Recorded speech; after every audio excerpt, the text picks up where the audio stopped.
Saudara-saudara pendengar yang kami kasihi dimanapun Anda berada, Anda kembali bersama kami dalam acara Telaga, Tegur Sapa Gembala Keluarga. Saya Gunawan Santoso dari Lembaga Bina Keluarga Kristen akan berbincang-bincang dengan Bapak Pendeta Dr. Paul Gunadi. Beliau adalah seorang pakar dalam bidang konseling serta dosen di Seminari Alkitab Asia Tenggara, Malang. Perbincangan kami kali ini tentang memaafkan dalam pernikahan. Kami percaya acara ini pasti bermanfaat bagi kita sekalian dan dari studio kami mengucapkan selamat mengikuti. Sebagai pasangan suami istri, Pak Paul, kita tidak bisa terhindar dari kesalahan yang kita buat atau pasangan kita melakukan kesalahan kepada kita. Dan di situ unsur saling memaafkan, saling mengampuni ini penting sekali. Tetapi ternyata itu bukan sesuatu yang mudah dilakukan di dalam hidup pernikahan. Walaupun kita akrab, rupanya semakin akrab juga agak sulit juga memaafkan. Tetap menjadi persoalan di dalam kehidupan rumah tangga. Ini bagaimana, Pak Paul? Saya teringat apa yang dikatakan oleh Ibu Pendeta Billy Graham. Jadi istri dari Pendeta Billy Graham, yakni Ibu Ruth Graham. Beliau berkata, pernikahan adalah kesatuan dari dua pribadi yang saling memaafkan. Saya kira kalau ini sangat-sangat tepat ya. Bahwa pernikahan memang adalah sebuah kesatuan dari dua orang yang harus saling memaafkan. Kalau suami dan istri itu tidak saling memaafkan, tidak bisa ada pernikahan sama sekali. Jadi ini sesuatu yang memang mutlak dilakukan ya. Tapi seperti tadi Pak Gunawan sudah katakan, ternyata nggak selalu gampang ya memaafkan. Karena ada hal-hal yang kita ya sudah minta berkali-kali untuk jangan dilakukan, kok tetap dilakukan.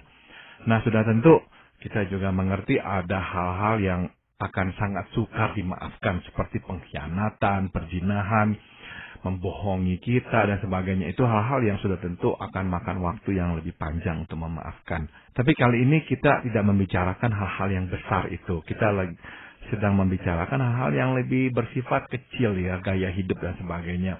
Tapi toh tetap hal-hal kecil itu akhirnya menjadi kerikil yang membuat kita ya nggak mau terlalu dekat dengan pasangan kita untuk sementara karena udah kadung jengkel, nggak bisa memaafkan untuk waktu yang mungkin ya beberapa jam atau beberapa hari. Nah untuk inilah kita mau membicarakan ya Pak Gunawan ya, bagaimanakah caranya tuh agar kita suami istri lebih dapat memaafkan satu sama lain. Ya memang betul, itu bukan sesuatu hal-hal yang besar Pak Paul. Hal-hal yang rutin sehari-hari, mungkin perkataan-perkataan yang tanpa sengaja menyinggung, kita minta maaf dan seterusnya. Dan lalu kalau itu terjadi, kita meminta maaf dan dimaafkan itu hampir tiap hari. Kita sendiri sebagai pasangan rasanya ini kok menjadi sesuatu yang biasa. Tiap-tiap hari kita minta maaf dan dimaafkan. Nah ini pengaruh enggak Pak Paul?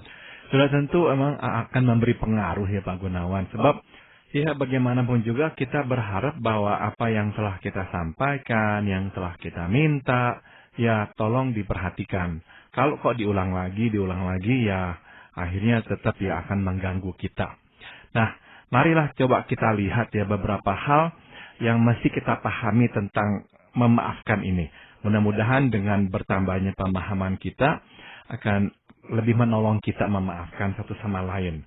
Yang pertama adalah berapa mudah atau sukarnya kita memaafkan bergantung pada berapa mudah atau sukarnya kita berubah. Maksud saya begini Pak Gunawan, orang yang kaku ya akan lebih sukar memaafkan. Kenapa? Sebab itu berarti ia harus mengadakan perubahan akibat perbuatan orang lain.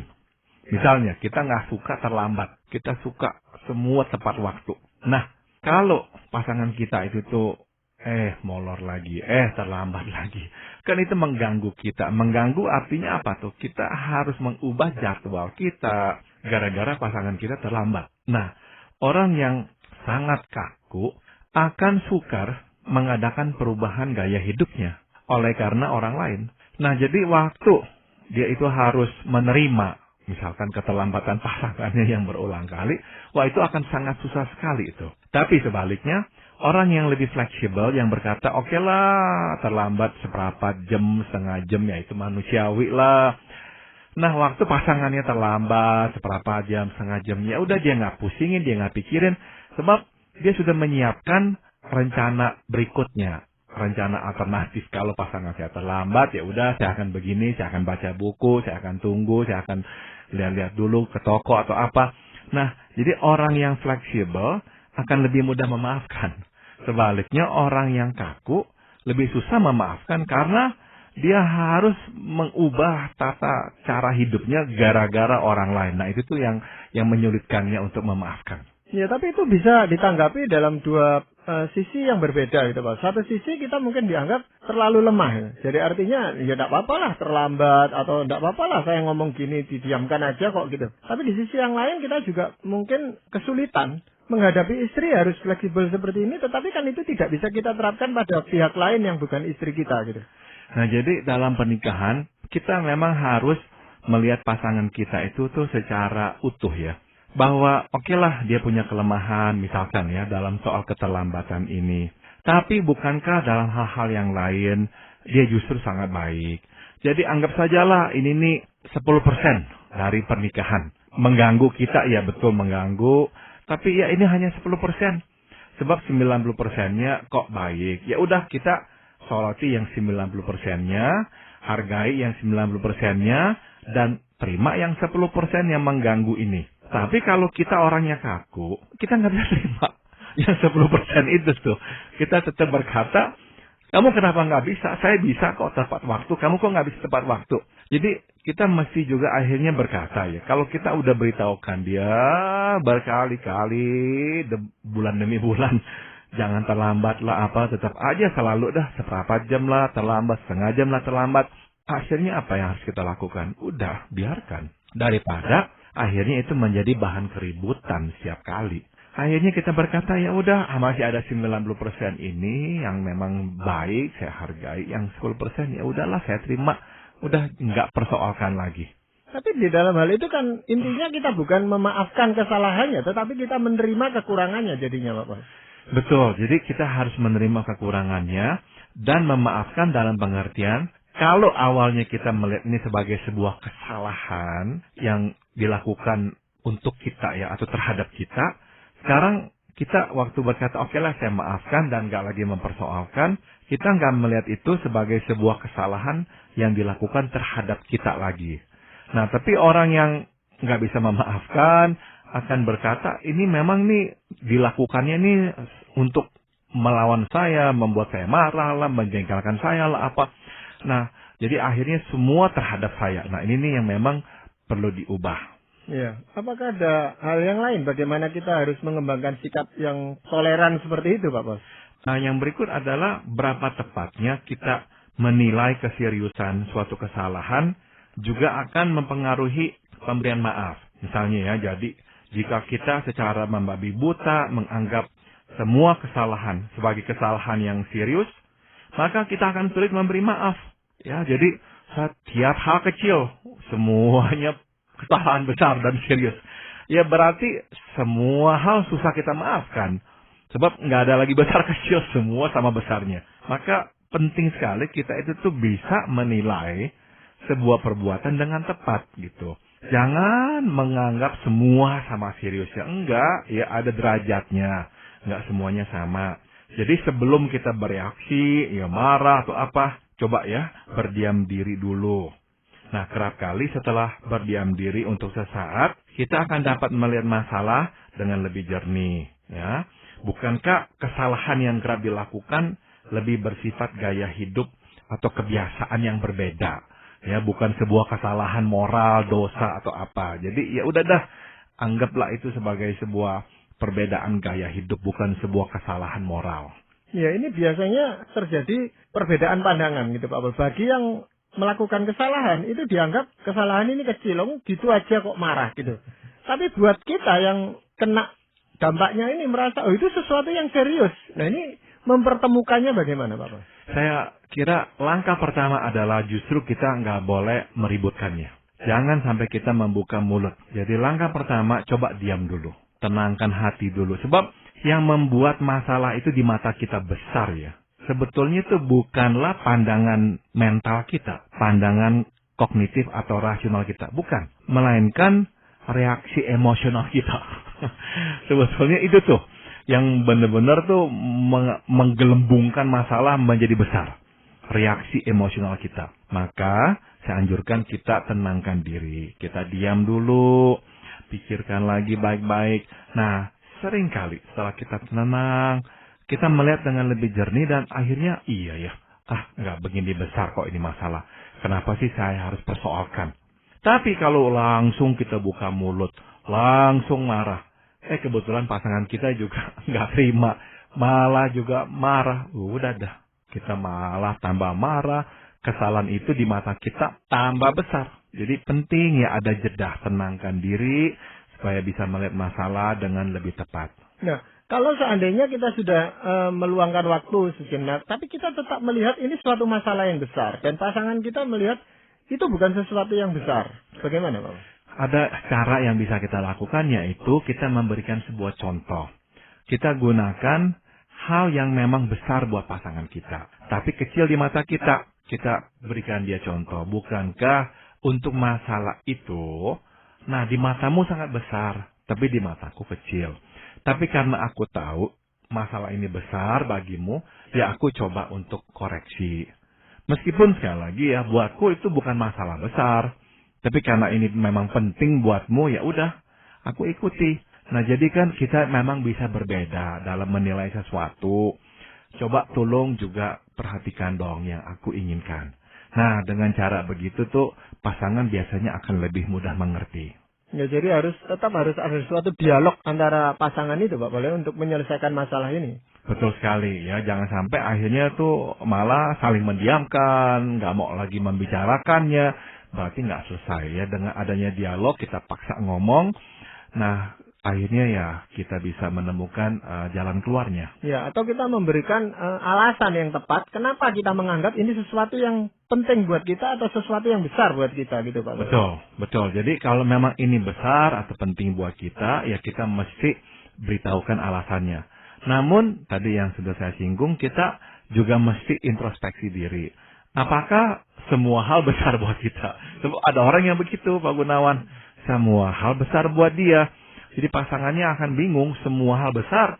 Dan kamu punya alasan untuk semua hal, jadi kapan kecilnya? Begitu. Iya, Pak Paul. Apakah ada hal yang ketiga, Pak Paul, yang ingin Pak Paul sampaikan? Apakah ada unsur kesengajaan atau tidak ya?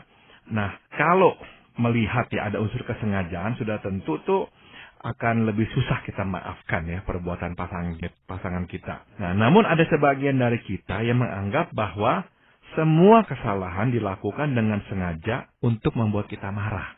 Ada orang yang seperti itu. Nah, kita perlu menyadari bahwa justru dalam pernikahan, kebanyakan kesalahan dilakukan tanpa disengaja untuk membuat kita marah. Jarang itu kita itu tuh sebetulnya tuh melakukan sesuatu sengaja untuk membuat pasangan kita marah. Jarang. Kebanyakan, saya kira orang yang normal ya, itu justru tuh menghindar dari kemarahan, jangan sampai ada pertikaian. Tapi memang ada orang tuh, ya selalu tuh melihatnya, kamu membuat saya marah nih. Kamu sengaja memang membuat saya marah nih. Iya, kenyataannya enggak kok. Nah, jadi tolong kita ubah ya perspektif kita, cara pandang kita. Jangan menganggap orang itu sengaja membuat kita marah. Ya, terutama ini pasangan kita sendiri yang tentu saja kita tahu dia mengasihi kita mengasihi dia.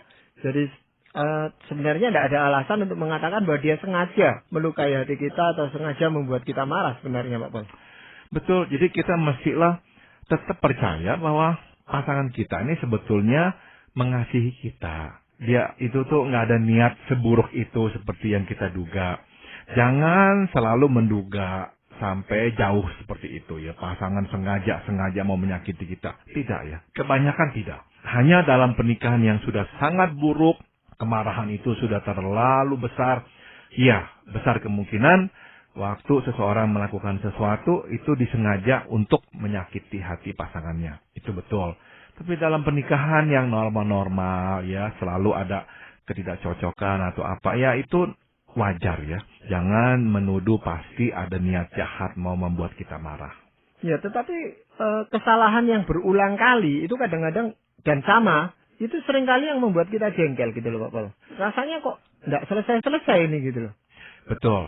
Nah, kalau itu yang terjadi, kita bisa berkata kepada pasangan kita, saya tahu bahwa kamu itu nggak ada niat membuat saya marah, menyakiti saya, tidak. Tapi saya juga bisa menduga kenapa kok kamu mengulang dan mengulangnya lagi. Karena kamu itu tuh meremehkan saya. Bahwa kamu menganggap, ya nggak apa-apa lah, saya akan mengerti lah, nggak apa-apa lah. Saya juga nanti akan reda lah, marah sebentar, akhirnya akan kembali baik lagi. Ya, mungkin itu pikiran-pikiran terbesit ya dalam benakmu. Nah, berarti ya sedikit banyak kamu telah meremehkan saya. Tolong jangan remehkan saya. Kalau misalkan saya meremehkan kamu, kamu sudah bilang sama saya, kamu nggak suka saya melakukan ini. Terus saya melakukannya lagi dan saya berpikir, nggak apa-apa lah. Kamu pasti akan juga nanti baik lagi sama saya, marah hanya sebentar. Ya, saya meremehkan kamu. Bagaimana perasaanmu? Kamu suka nggak? Kan pasti nggak suka diremehkan. Jadi tolong, waktu kamu mau berbuat lagi, ingat, kalau kamu melakukan lagi, kamu sedang meremehkan saya. Memang nggak sengaja membuat saya marah, itu betul. Tapi meremehkan.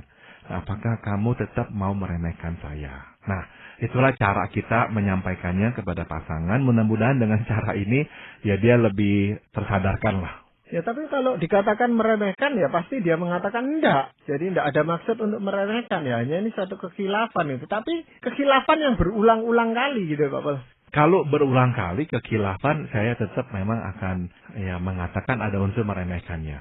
Bagaimanapun juga. Sebab, kalau misalkan kita tahu, kalau kita melakukan itu, wah lah hukumannya itu tuh misalnya hujan batu, rumah kita ambruk. Kita nggak akan mengulang itu 2 kali. Karena apa? Kita nggak bisa meremehkan konsekuensi yang sebesar itu. Nah, kenapa kita mengulangnya lagi? Karena ada unsur, ya pasangan kita juga nggak akan gimana-gimana lah. Nah, jadi ada unsur meremehkannya. Iya. Hal yang lain apa, Pak Pol? Apakah kita telah memberi cukup masukan dan waktu untuknya? Ya, pada prinsipnya, kita harus memberinya cukup masukan dan waktu. Waktu kita mau dia itu berubah, jangan lagi melakukannya, baru kita memaafkannya. Nah, kita harus bertanya ya, apakah kita sudah memberinya cukup masukan, petunjuk, bagaimana jangan sampai melakukan atau mengulang perbuatan itu. Jadi, kita mesti juga introspeksi diri. Kenapa saya tekankan hal ini? Sebab ada orang yang memang nggak pernah memberitahukan pasangannya. Atau kalaupun memberitahukan, sangat sedikit. Sebab ada orang yang berprinsip, oh saya nggak usah ngomong panjang-panjang. Saya nggak usah cerita lebar-lebar. Sedikit saja, kamu sudah harus mengerti. Ada orang yang seperti begitu. Nah, pasangannya mungkin nggak nangkep. Atau karena terlalu samar. Dia nangkep sebentar, dia lupa lagi. Nah, tapi terus kita marah, kita nggak mau maafkan.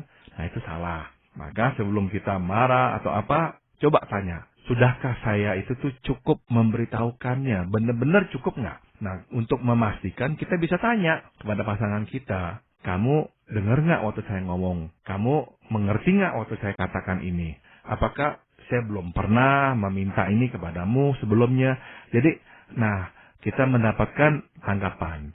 Kalau dia bilang, iya saya memang dengar, tapi saat itu saya nggak benar-benar mengerti. Ya, oh oke. Kalau gitu saya jelaskan lagi. Ya, jadi jangan langsung bawaannya mau marah aja. Dan kita juga mesti menyadari bahwa perubahan menuntut waktu yang tidak singkat. Meskipun kita sudah beritahukan, tapi apalagi yang berkaitan dengan gaya hidup, biasanya makan waktu panjang untuk berubah.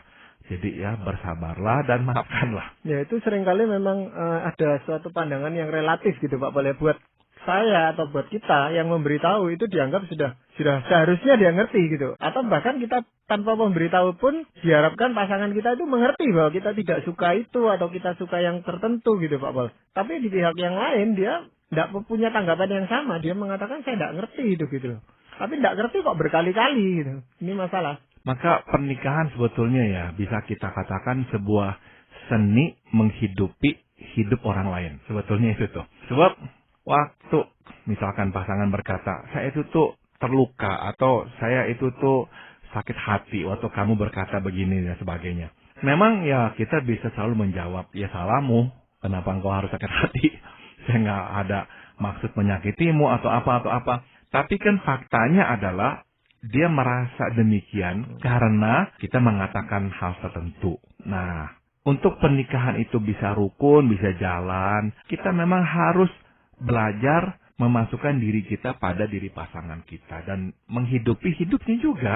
Dan harus berkata, ya oke, buat saya nggak apa-apa, saya nggak rasa apa-apa. Tapi ya dia terganggu, dia jadi sedih, atau dia jadi terluka. Ya oke lah, saya harus minta maaf kepadanya, saya harus menempatkan diri di posisinya. Jadi benar-benar pernikahan adalah sebuah seni menghidupi hidup pasangan kita. Orang yang nggak bersedia menghidupi hidup pasangannya, memang nggak akan bisa menyatu dengan pasangannya. Nah itu juga butuh waktu yang dari Pak Paul katakan ya. Itu kegiatan atau suatu usaha yang tidak mudah kita lakukan, Pak Paul. Tepat sekali Pak Gunawan. Ini benar-benar sebuah usaha seumur hidup, dan saya harus akui ada hari-hari kita bisa melakukannya, tapi ada hari-hari susah sekali. Rasanya itu nggak rela, itu nggak bersedia lah untuk menghidupi hidup pasangan kita. Terlalu capek. Ya saya mengerti. Kita bukannya manusia sempurna, jadi ada waktu-waktu kita rasanya nggak mau. Ya nggak apa-apa. Tapi sebisanya hari-hari nggak maunya itu tuh lebih sedikit. Hari-hari maunya lebih banyak begitu. Ya, dan dalam hal itu apakah pasangan kita perlu tahu, Pak Paul, bahwa kita itu sedang berusaha keras untuk menghidupi hidupnya gitu, Pak Paul? Kalau kita nggak memberitahukan, takutnya memang pasangan juga nggak tahu. Dan beranggapan kita kok kejam, kita kok dingin, kok kita nggak peduli dengan perasaannya. Jadi ya sebaiknya kita memang mengatakan seperti ini. Saya mencoba mengerti ya perasaanmu. Saya mencoba untuk juga merasakan apa yang kamu rasakan. Tapi mungkin saya belum bisa ya melakukan sepenuhnya. Ya saya minta maaf. Tapi ini ya usaha saya.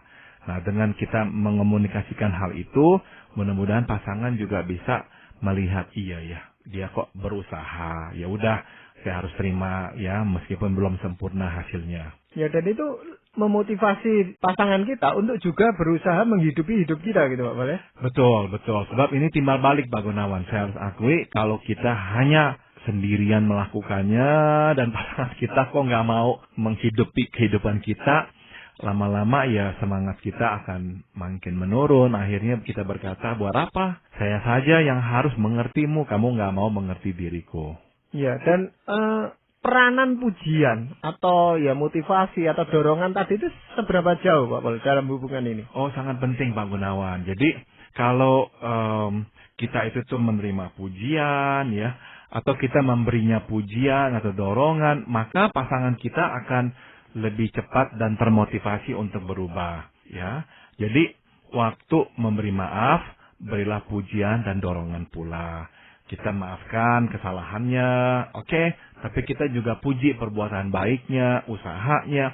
Nah, dengan kita memberinya pujian, lebih cepat dia berubah ya, sehingga kesalahan-kesalahan yang dia lakukannya akhirnya dia tidak lakukan lagi. Nah, apakah dalam kesalahan yang dia buat itu kita masih bisa menemukan kebaikan? Kadang-kadang ada, tapi kadang-kadang memang nggak ada Pak Gunawan. Ya, jadi kalau misalnya masih ada, dia mencoba tapi salah, ya kita berikan pujian terhadap yang dia telah coba itu tuh. Tapi kadang-kadang ya memang 100% salah, ya udah kita nggak persoalkan lagi dan kita angkat hal baik yang dia lakukan. Misalkan kita dengan berkata, ya meskipun dalam hal ini kamu orangnya nggak telaten, masih suka terlambat atau apa, ya tapi saya hargai. Kamu itu tuh sama anak-anak kok baik, kamu kok sabar sama anak-anak. Sama saya juga kamu sabar, kalau saya terlambat kamu juga nggak pernah marah. Nah kita angkat hal-hal yang baiknya. Nah waktu kita angkat hal-hal yang baik, dia juga akan lebih termotivasi untuk tidak mengulang hal yang tadi itu tuh, yang terlambat yang membuat kita jengkel. Iya, Pak Paul, di dalam hal memaafkan ini memang kadang-kadang kita perlu melatih diri gitu loh, sebelum bisa betul-betul memaafkan itu. Kadang-kadang ini cuma sekedar basa-basi di dalam hidup pernikahan. Ini yang mau dihindari gitu Pak Paul. Pak Gunawan, ini memang sepertinya ya hal kecil ya. Tapi hal memaafkan sebetulnya adalah potensi menciptakan akar pahit di dalam diri kita dan akhirnya dalam pernikahan kita.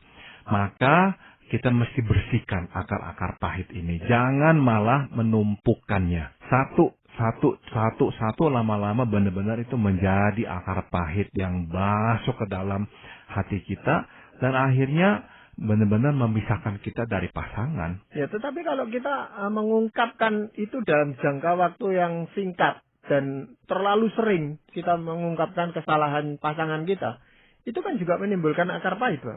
Ya, maka kita harus milih ya, kalau memang hal ini udah dah kita bisa terima, udah jangan persoalkan lagi. Jadi tidak semua hal kita tuntut harus berubah. Enggak, ada hal-hal yang memang kita pun harus belajar menerimanya. Nah ini yang sulit Pak Pol ya. Kadang-kadang kondisi kita memungkinkan kita untuk tidak mempersoalkannya. Karena mungkin kita lagi senang, lagi ya tidak terlalu mempermasalahkan. Tapi nanti lain kali kasus yang sama itu kita permasalahkan. Nah, lalu pasangan kita berkata, dulu kamu diam aja, sekarang kamu permasalahkan. Ini kita kejepit Pak Pol. Iya, iya. Nah memang kita nggak sempurna ya. Jadi kita juga harus katakan, oke, ya saya minta maaf ya, memang saya nggak sempurna. Dulu saya nggak permasalahkan, sekarang kok dipermasalahkan.